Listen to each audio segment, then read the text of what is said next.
Antarctica has lost more ice in 4 years than the Arctic has in 34 years. Here's a summary of the article. The Antarctic and the Arctic, being literal polar opposites, often demonstrate opposing trends, at least when it comes to sea ice patterns in the last half-century. The Arctic has shown a melting trend for decades, so consistent and dramatic that it's now a symbol of climate change. In Antarctica, sea ice was steadily increasing, until 2014. A new study using satellite data has determined that since 2014, sea ice levels in Antarctica have nosedived. Now, Antarctica is outstripping its northern counterpart at an alarming rate. The continent has lost as much sea ice in the last 4 years as the Arctic has in the last 34 years. The study established that the rapid ice loss reduced Antarctic sea ice to its lowest levels in the 40-year satellite observation record. Above all, the study argues, this demonstrates an interconnected global climate system, in which weather patterns and trends half a world away in places like the tropics can have measurable effects in Antarctica. This post received a score of 3,672, with an upvote ratio of 95%. Here are the top comments in response to this article. Returning the revenue as an equitable dividend, in fact, and allows for a higher carbon price which, because enacting a border tax would protect domestic businesses from foreign producers not saddled with similar pollution taxes, and also to enact their own. That failing to mitigate climate change will cost us 10% of GDP over 50 years. In contrast, carbon taxes may actually boost GDP, if the revenue is the which taxing carbon and which in poor countries, in the first place.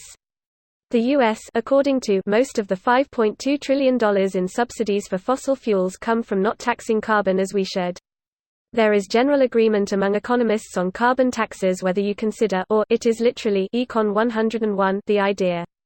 Dude, you're killing it. I've seen you in a couple other posts and you're always sourced up to the absolute max. We all appreciate what you're bringing, which is well-cited, scientifically backed, arguments. Thanks for the encouragement. Cool. Now let's do nothing. Already at it. Lol amateur, all the cool kids are making it worse. The warming is still there waiting, until the moment we no longer emit these sulfates. The anomalous weather we have experienced more notably in recent years is a direct consequence of warming in the Arctic and the loss of ice occurring there.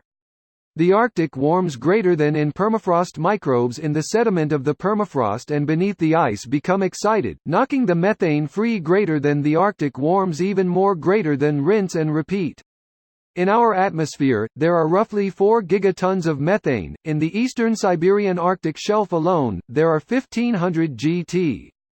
The referee journal Literature noted years ago that a 50 burst gt of predicted amount of hydrate storage as #limits to adaptation. All of the above mechanisms bring about their own warming sources, and it may be hard to conceptualize what that would mean, but the web of life is quite literally interwoven, and each species is dependent on another to survive. Every time I see these facts it just looks pretty obvious that we aren't gonna make it. And it's gonna be very very bad very very soon, and speed up getting worse. How does a middle-aged dude on Reddit help with very limited skill set? Yell at your representatives and senators that they need to institute a carbon tax. But climatehoax.org says it has never been more ice. It's the cleanest it's ever been. It's a hoax by Chinar, dumbass Donnie. Nothing to see here folks, literally, soon.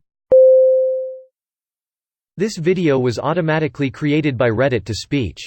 The article and comments in this video were selected from Reddit according to their upvotes, and any paraphrasing was performed by smmry.com, without any human intervention.